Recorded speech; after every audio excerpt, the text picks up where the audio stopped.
Hi guys, good morning. എല്ലാവർക്കും നമസ്കാരം. പുതിയ വീഡിയോയിലേക്ക് എല്ലാവർക്കും സ്വാഗതം. എൻ്റെ സ്വീറ്റ് മെമ്മറീസിനെ കുറിച്ചാണ് ഞാനിവിടെ നിന്ന് പറയുന്നത്. അത് ഞാൻ തന്നെ എഴുതിയുണ്ടാക്കിയ എൻ്റെ കുറേ സാഹിത്യമായ കാര്യങ്ങളാണ്. അപ്പോൾ നമുക്ക് തുടങ്ങാം. ജീവിതയാത്രയിൽ ഒടിഞ്ഞു തൂങ്ങിയ മൂടുപടം വലിച്ചു ചീന്തുമ്പോൾ കാണാക്കണ്ണായ അകത്തുറങ്ങുന്ന ബാല്യം പതിയെ പീലി വിടർത്തുന്നു. മോഹച്ചിഴവുകളേറി വഴിതെറ്റിപ്പറന്ന കൗമാരത്തിൻ്റെ നഷ്ടത്തിൻ്റെ ഒരായിരം കൈപ്പാണം നിറഞ്ഞിട്ടും നിനക്ക് സ്വപ്നങ്ങളുടെ 1000 തമസ് തന്നെയല്ലേ. ജന്മാന്തരത്തിൻ്റെ ഓളം വെട്ടലുകളിൽ ജീവിതത്തിനും മരണത്തിനും ഇടയ്ക്ക് നിറമാർന്ന സ്വപ്നങ്ങൾ ഉണർത്തു തന്ന കഴിഞ്ഞ നിമിഷങ്ങൾ എങ്ങനെ മറക്കും? ആ സ്വപ്നത്തിൽ അല്പം വേദന ഉണ്ടായിരുന്നത് എത്ര സത്യം. ഓർമ്മകളുടെ വെള്ളത്തിൽ കയറി പിന്നിലേക്കൊന്ന് തുഴഞ്ഞു നോക്കുമ്പോൾ എന്തെല്ലാം ചിത്രങ്ങളാണ് കാണാൻ കഴിയുക. എല്ലാവരുടെയും ഓർമ്മകളിൽ നോവും മധുരവും കലർന്നിരിക്കും. അവിടെ കണ്ണീരിൻ്റെ നനവുണ്ടായിരിക്കും, കിനാവിൻ്റെ പുഞ്ചിരി തെളിയുന്നുണ്ടായിരിക്കും. അമൂല്യമായ ചില അനുഭവങ്ങൾ നമ്മുടെ കണ്ണുകളെ ഈറനണിയിക്കും, മനസ്സിനെ സ്തബ്ധമാക്കുകയും ചെയ്യും. വേനൽ പടർപ്പുകളിൽ ശിശിരം ചേക്കേറുമ്പോൾ നിറഞ്ഞ സ്നേഹത്തിൻ്റെ തുളുമ്പുന്ന ഹൃദയത്തിൻ്റെ മണിമുത്തുകൾ മാറി വിതറി ചിലപ്പോൾ അന്യരായിത്തീരും. മങ്ങിയ മനസ്സിൽ സ്നേഹത്തിൻ്റെ കിലുക്കവുമായി നടക്കാം. പക്ഷേ ബന്ധങ്ങളും സ്വപ്നങ്ങളും ഒരുപിടി പൂക്കളാണ്. അത് ഒരു രാവിൽ വിടരുകയും മറ്റൊരു രാവിൽ കൊഴിയുകയും ചെയ്യും. പെയ്തൊഴിഞ്ഞ മാനത്തിന് കീഴിലിരുന്ന് ഇന്നലകളെ മനസ്സിൽ ധ്യാനിക്കുമ്പോൾ ഓർമ്മയിൽ ഓടിയെത്തുന്നത് പൂത്തുലഞ്ഞു നിൽക്കുന്ന ഒരു റോസാ ചെടിയിൽ നിന്നും ഇറുത്തെടുത്ത ഒരു റോസാ പൂവിനെയാണ്.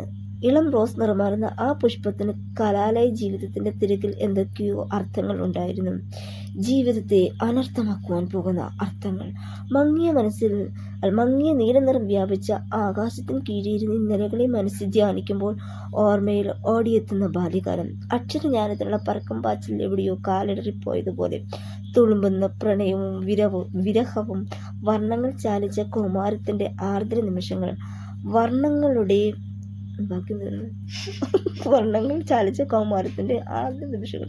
വർഷങ്ങളുടെ ഇലകൊഴിച്ചിൽ സ്വന്തമാണെന്ന് കരുതിയതെല്ലാം വെറും സ്വപ്നമായി മാറിയേക്കാം. പകരം മറ്റൊരു സ്വപ്നം സ്വന്തമായി എത്തും എന്ന തിരിച്ചറിവാണ് ഇന്ന് ഇവിടെ നിൽക്കുന്നത്. ആ തിരിച്ചറിവിലൂടെ ഞാനിങ്ങനെ പോയിക്കൊണ്ടേയിരിക്കുന്നു. ഇനിയും വല്ല സാഹിത്യം വല്ലതും എഴുതണോ വേണ്ടയോ എന്ന് ഞാൻ എൻ്റെ മനസ്സിനെ വല്ലാണ്ട് ഭാരപ്പെടുത്തുന്നുണ്ട്. അറിയില്ല, രാത്രി കാലങ്ങളിൽ ആകാശം കാണുമ്പോൾ, ആകാശത്തിൽ നക്ഷത്രങ്ങൾ തെളിയുമ്പോൾ എൻ്റെ മനസ്സ് വല്ലാതെ ഭാരപ്പെടും. എനിക്ക് എന്തെന്നില്ലാത്ത വിഷാദം തോന്നും, സങ്കടം തോന്നും. സന്തോഷം മാത്രമല്ല, കരയണമെന്ന് തോന്നും, ചിരിക്കണമെന്ന് തോന്നും, ചിലപ്പോൾ വട്ടായി പോയതുപോലെ എന്നും തോന്നും. എന്തായാലും വേണ്ടില്ല, രാവിലെ എഴുന്നേൽക്കുമ്പോൾ അതൊക്കെ മാഞ്ഞുപോയി ഒരു സ്വപ്നം തന്നെയല്ലേ എന്ന് വിചാരിച്ച് വീണ്ടും ജീവിതത്തിൻ്റെ യാഥാർത്ഥ്യങ്ങളിലേക്ക് ഇറങ്ങിച്ചെല്ലും. അപ്പോൾ വിചാരിക്കും, ഇത് തന്നെയാണോ ജീവിതം? ഒന്നും എത്താതെ എവിടേക്കോ ആയിത്തീരണമെന്ന് പലപ്പോഴും ചിന്തിച്ചിട്ടുണ്ടാകും. പക്ഷെ അങ്ങനെ ഒന്നും ആയിത്തീരണമെന്ന് അല്ലല്ലോ ജീവിതം. എന്തെങ്കിലുമൊക്കെ ആയിത്തീരണം. അങ്ങനെ ആയിത്തീർന്നേ പറ്റൂ ജീവിതത്തിൽ. കാരണം ലക്ഷ്യം നമ്മുടെ മാർഗത്തെ സ്വാധീനിക്കുന്നു. കാരണം ഇന്ന് നമ്മൾ വിചാരിച്ച് എന്തെങ്കിലും നേടിയില്ലെങ്കിൽ നാളെ നമ്മൾ കഷ്ടപ്പെടേണ്ടിയിരിക്കും. അപ്പോൾ സമ്പത്ത് കാലത്ത് തൈപത്ത് വെച്ചാൽ ആപത്ത് കാലത്ത് കായ്പത്ത് തിന്നാം എന്ന് പറഞ്ഞതുപോലെ ഈ കാലഘട്ടത്തിൽ 10 പൈസ ഉണ്ടാക്കാൻ നേടിയില്ലെങ്കിൽ ഒന്നും തന്നെ സാധിക്കത്തില്ല. അതുകൊണ്ട് പ്രിയ സുഹൃത്തുക്കളെ, നിങ്ങൾ എന്തെങ്കിലുമൊക്കെ സാധിച്ചിരിക്കണം. നിങ്ങളുടെ ആഗ്രഹങ്ങൾ ഒന്നിനും മുട്ടുവരാതെ നിങ്ങളെല്ലാ കാര്യങ്ങളും അടിച്ച് പൊളിച്ചൊക്കെ നേടിയിരിക്കാൻ നോക്കണം. ഞാനും അതുപോലെ അത് മാത്രമല്ല, നമ്മുടെ സ്വപ്നങ്ങൾ എന്ത് തന്നെയായിരുന്നാലും നമ്മുടെ ആഗ്രഹങ്ങൾ തന്നെ എല്ലാം നേടിയെടുക്കാൻ നാം ശ്രമിക്കണം. കാരണം ഈ ലോകത്ത് ജീവിക്കുമ്പോൾ വെറുതെ ഇരുന്ന് കരഞ്ഞിട്ടോ കണ്ണീരൊഴിച്ചിട്ടോ ഒന്നും കാര്യമില്ല. ചിരിച്ചുകൊണ്ട് സകലവും അങ്ങ് നേടാൻ നോക്കണം. എന്നിട്ട് അടിച്ച് പൊളിച്ച് പാറി അങ്ങ് നടക്കണം എന്ന് ഞാൻ വിചാരിക്കും. പക്ഷേ ഇതൊന്നും എനിക്ക് സാധിക്കുന്നില്ല. പക്ഷേ എനിക്ക് സാധിക്കണമെന്ന് ഞാനും ആഗ്രഹിക്കുന്നുണ്ട്. തീർച്ചയായിട്ടും ഞാൻ സാധിപ്പിച്ചിരിക്കും. ആരൊക്കെ നീ എങ്ങനെ നോക്കിയാലും എന്നോട് കുശുമ്പ് വിചാരിച്ച് അവൾക്കിത് പറ്റത്തില്ല എന്ന് വിചാരിച്ചാൽ ഞാൻ സാധിപ്പിച്ചെടുക്കാൻ നോക്കിയിരിക്കുക തന്നെ ചെയ്യും.